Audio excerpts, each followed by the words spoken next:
All right, if you're watching this, this is for you. Welcome, welcome. Today's topic: why you must always live up to your potential. All the time, every day. You must be being the best you can be because if you do not, people will not respect you. And that's pretty deep. I mean that. And I don't mean people won't respect you at all. People won't respect you to the level that you respect yourself. People won't see you at the level that you see yourself because you yourself might think, I'm a workout person. I'm in shape. I go to the gym. You might think about yourself, I'm a hard worker. I'm creative. I can make good music. I can draw pictures. But if you aren't doing any of those things at any times in your life, then the people around you won't see you as such. And that is one of the biggest revelations I've ever had. My ex met me when I was homeless. You might have seen that in a thumbnail and thought something wholesome and cute was going to come out of that. No, it's not wholesome. This is not cute. She could never take me out of that frame of reference, and that is not her fault. It's mine. So when I'm telling her things throughout our relationship and we're getting into it and I'm making things that I want or suggesting things that I want or making requests, she's probably thinking, the homeless guy wants me to do something for him? Ha! And it makes so much sense now.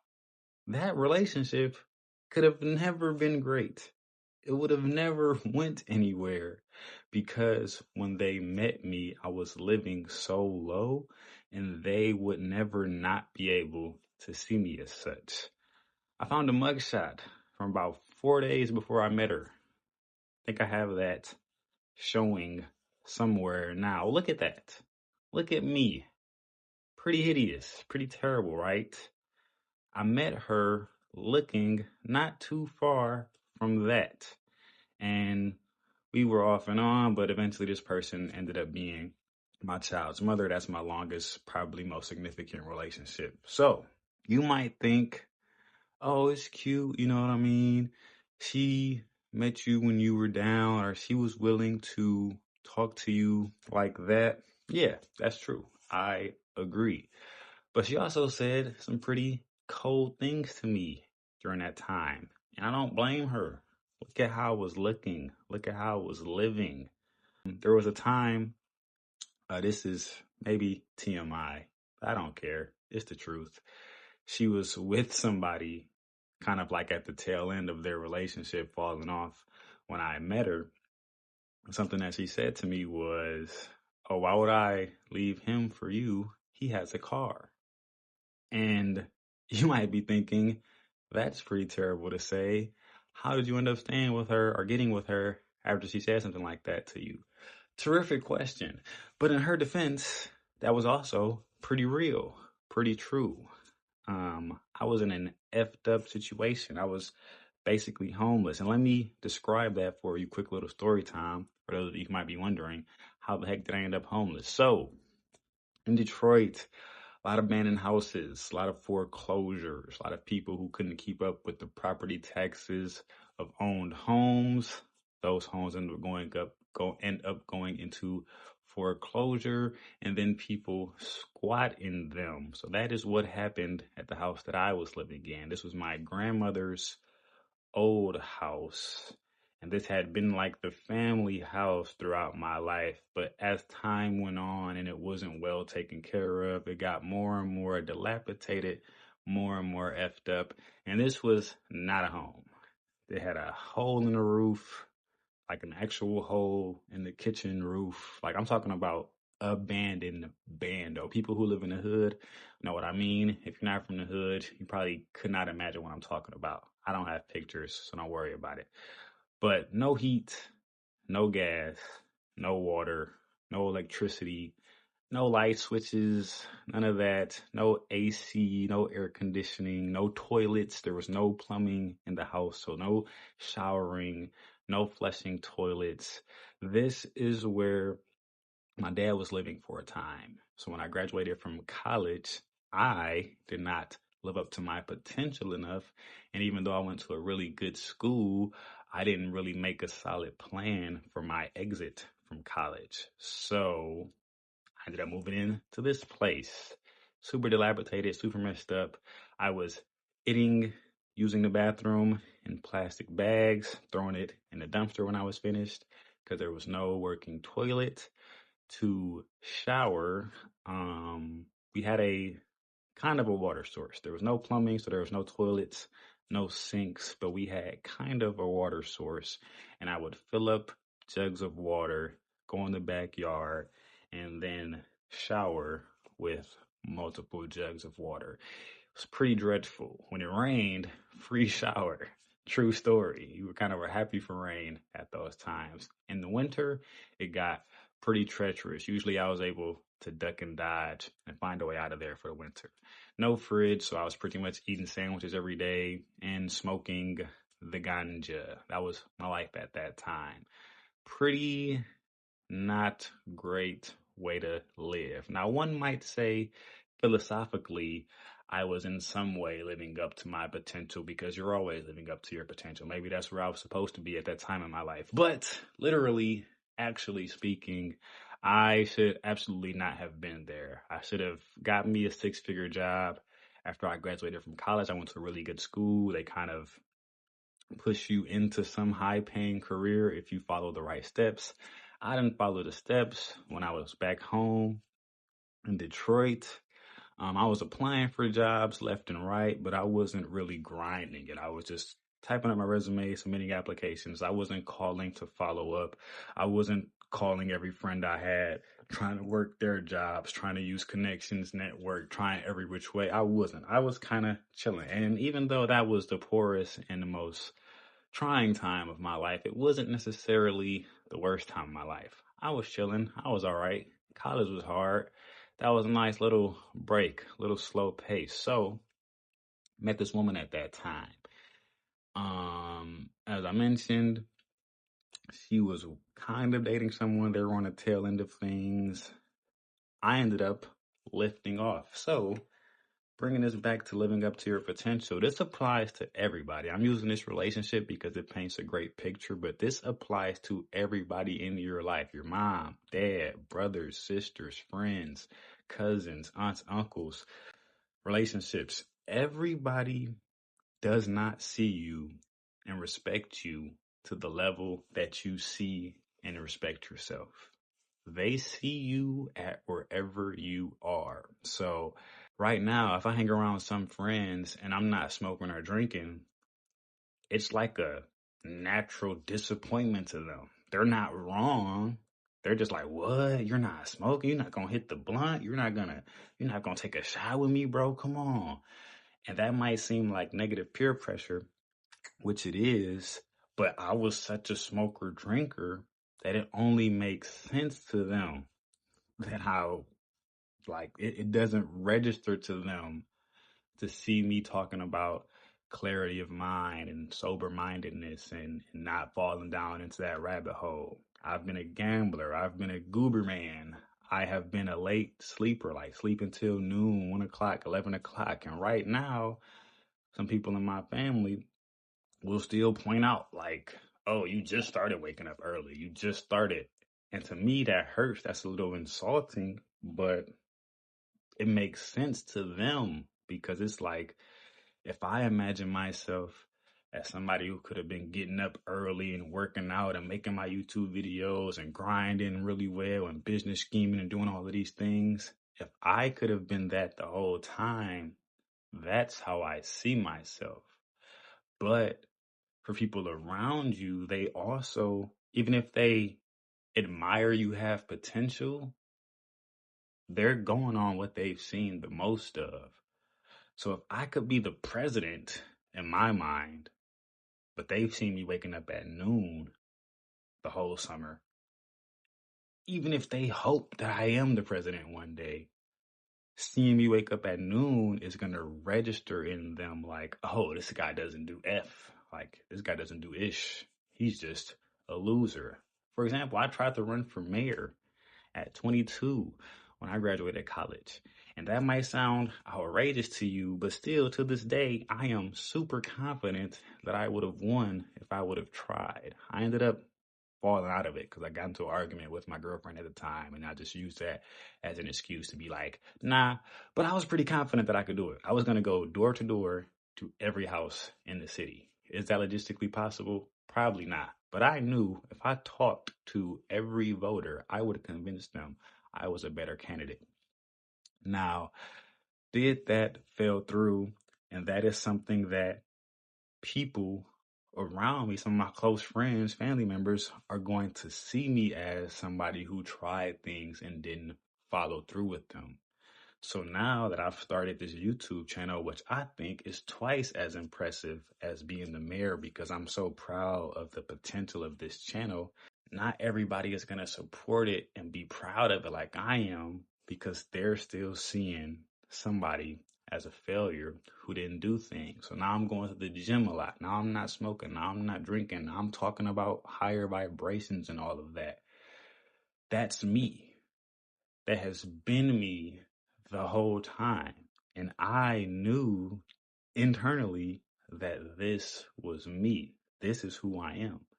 But you've got people who've seen me doing Goober. You got women that I've dated that I've been drinking fifths twice a week with, doing freaky stuff on the weekends, and friends who've seen me fall off and depressed and crying and loser attitude and loser on life.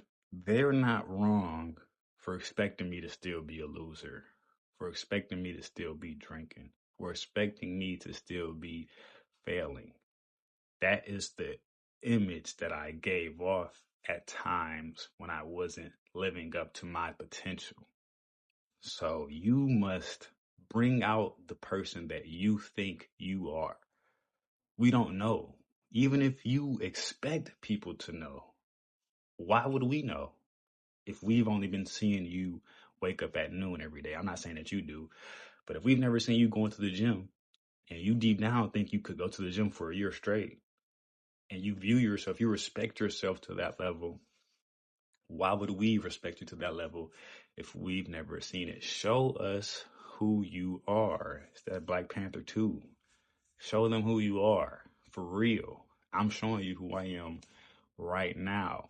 When it comes to my relationship, that ex, she seen me do super impressive things. She seen me run 10 miles a day.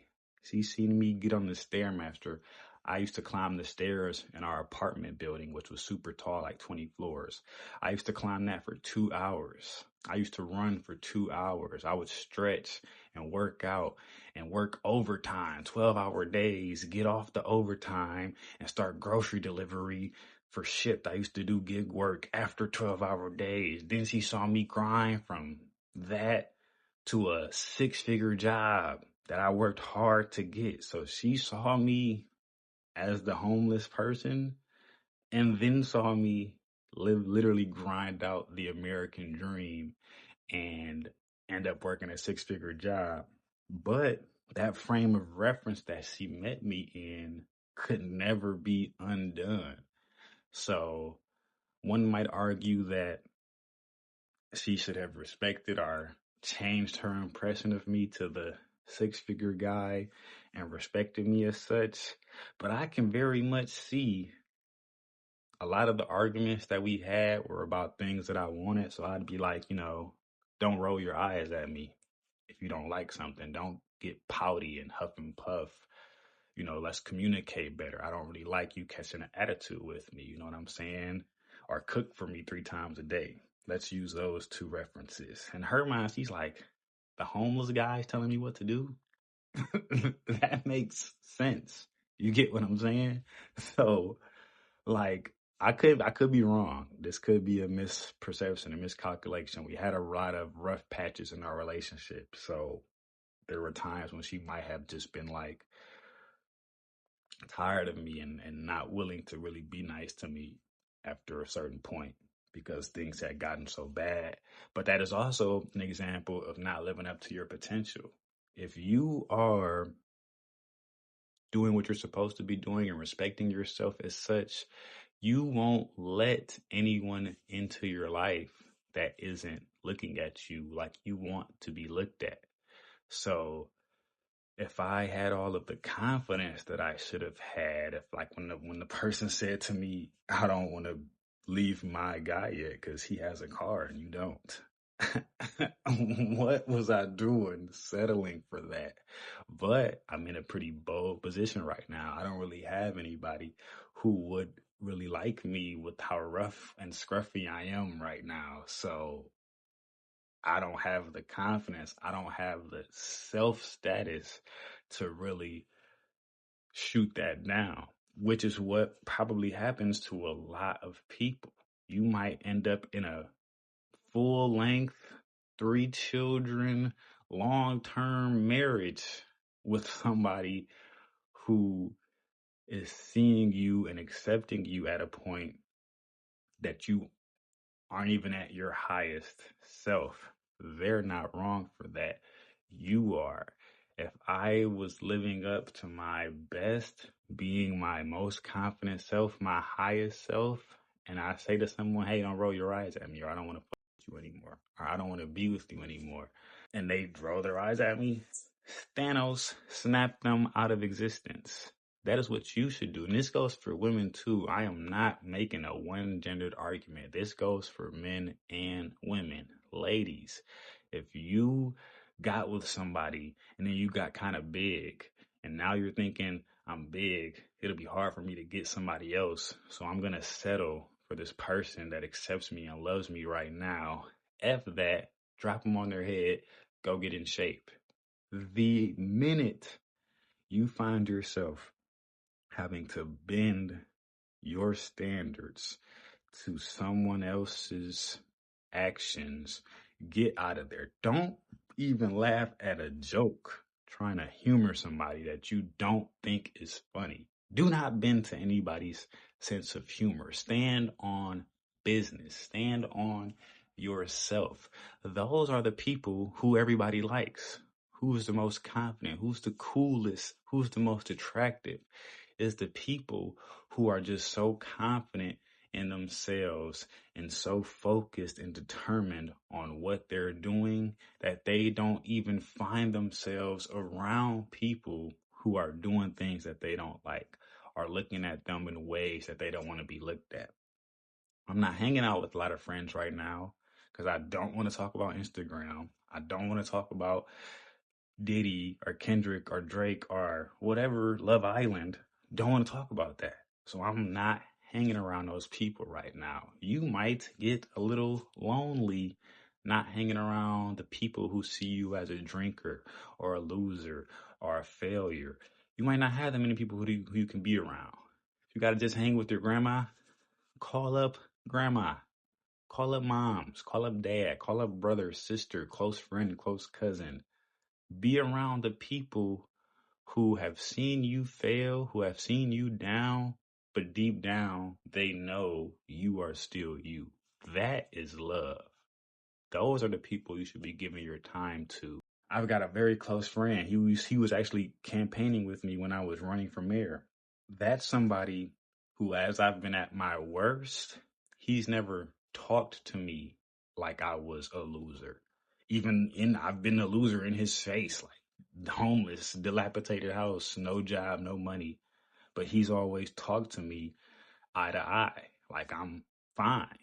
That is a good friend.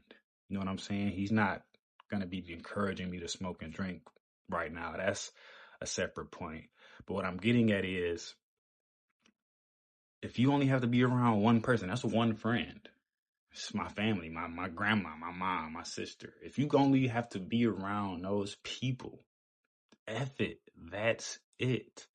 That is all that matters. That is who loves you. That's who you need to be around. And there are people who, when you're not living up to your potential and you meet them and hang with them, when you do try to be impressive and live up to what you deep down know you were capable of the whole time, it's going to make them uncomfortable. It's going to rattle them. Like when I'm running 10 miles a day, but you saw me being homeless, it's hard to encourage. It's hard to clap. It's like, take a day off. Like, don't run again if your legs hurt. Don't stay up late focusing and then get up early and run. It's like unsettling. So it's hard for people who, like, if you were around people when you were doing drinking or drugs or smoking or whatever, and then you come around them and don't want to do that anymore, it's gonna unsettle them because that's gonna make them think about themselves. Like, wow, somebody who was such a loser, such a drinker, such a smoker, now they're doing better. I should be doing what they're doing, but I'd rather pull them back now so I don't have to feel that mediocrity. Like, so I don't have to feel like misery loves company. Like, if I go hang around some friends who were friends with me when I was doing Uber, they'll be like, come on, come on, come on, come on, come on, come on. They're not going to do the other way and be like, oh, you're not doing that anymore. Let me not do it with you. You know what I mean? Like, if I'm working out every day and I'm telling my friends, like, oh, y'all not talking about working out? Don't want to talk to y'all. Or y'all not talking about, growth, self-improvement? I don't want to talk to y'all. They aren't going to be like, there are some people who aren't going to be like, oh, let's talk about, self-improvement and growth and working out. No, let's talk to him and make him talk about the BS we're talking about.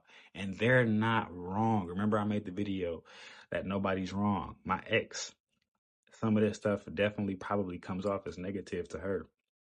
I know she watches these videos. Leave a like next time, bro. But they're not wrong because they don't see you as that archetype. So the friends who still want me to drink, or the ex who still sees me as unproductive and a loser. If you've been that at any point, even if it was just for a day, you were a loser for a day. If they choose to look at you as a loser forever because that suits them better, that's their right because you gave them that image to use. And maybe it was all meant to be. Maybe that's how I was supposed to come off to those people so that maybe as I change, they look at it and be like, wow, I can change too. Or maybe not. Maybe that's just wishful thinking. Maybe we'll go our separate ways. Thanos snap each other out of existence and never see each other again. And I'm living totally different lives and they're living totally different lives, better or worse. My life could be better or worse. So nobody's wrong for not looking at you, for not living up to what you should have been living up to the whole time. That is a great way to end this video. And I usually repeat myself, but now I want to repeat myself. Please heed this warning seriously. Heed this message seriously. We don't know what you think about yourself. We cannot see into your brain and see the way you see yourself. So when you're getting laughed at, talked about, or can't pick up that woman or man that you really want, or don't have that job that you want, and inside, I can do better than this. I can get that woman. I can get that man. I can get that higher paycheck. I can get that degree. I know I can. If that's what's going on inside of you and we just see a loser, you're a loser. You know what I'm saying? Only you matter. So F what everybody else thinks. If what you think about yourself is that you're not a loser, then you're not a loser. But you have to be it. You have to bring it out. That is your duty. That is what you have to do. That is something that we can all compare ourselves on. You're not supposed to compare yourselves to people, but we can compare who is living up to their potential more. Donald Trump, hate him or love him, he lives up to his potential every day. So if you are F or S talking Donald Trump, but you are sitting on your behind, you're losing. He's got you. There are people who are working harder than you, privileged or not privileged, white or black or any race. They are working harder than you. Some of them are. And you cannot judge or take away from somebody's success who is working harder than you. And further, I just kept this one to go back to it. F what people think of you. So if you were a drug addict and today you're not doing drugs and all the drug addicts around you are laughing at you, F them. You don't need any of them. If you're fat and we're never working out, but today you're working out and people around don't want to respect it, F them all. Who cares? I started this channel and a lot of people probably aren't around me, like my friends and family, probably aren't bandwagoning that hard yet because this looks like just another thing that I'm going to start and fail. F them. What other people think does not exist. I'm doing what I want to do. I've been doing what I wanted to do that whole time, even when I was homeless. So if I was homeless and decided today I'm not homeless, today I'm a lawyer, if you don't see me as a lawyer, goodbye, get away, go away. You get what I'm saying? So if this channel fails, if I just give up on it tomorrow, who cares? If I grow this channel to 1 million followers, 1 million subscribers, and then everybody wants to respect it like they understood, I could be nice or I could say, F you. Regardless, that everybody else doesn't matter. Do what you want to do. Bring out your best self. Live up to your potential every day. Day in a lifetime. This is day in the life 25. Good old 25. Good quarter. What have I been doing? Went to the gym today. Went to the gym yesterday. That is automatic. That is nothing new. Anything new? Hung out with Sun yesterday. Been reading quite a bit. Got a lot of books read. A lot of books under my belt. I had got 6 books from my last library haul. I'm on the 5th and a half. So I've knocked 4 of them out. I'm on the 5th one. If anybody's counting, if anybody's wanting to keep numbers, that's most important to me right now. I have another business scheme that I pretty much complete. Got some additional stuff to add on to it, but still business scheming, still knocking on that money door in the universe. So don't forget to do that for yourself.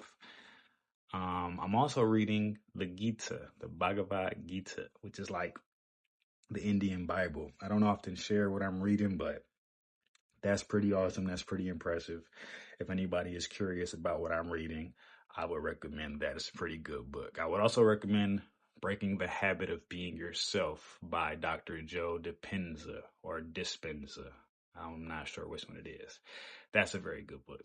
Breaking the Habit of Being Yourself is like my Bible. That's like one of the best books ever. I meditate to his meditation every night. So check that out if you're wondering books I recommend or books that I read. Other than that, have a great life. Thank you for watching. See y'all Friday.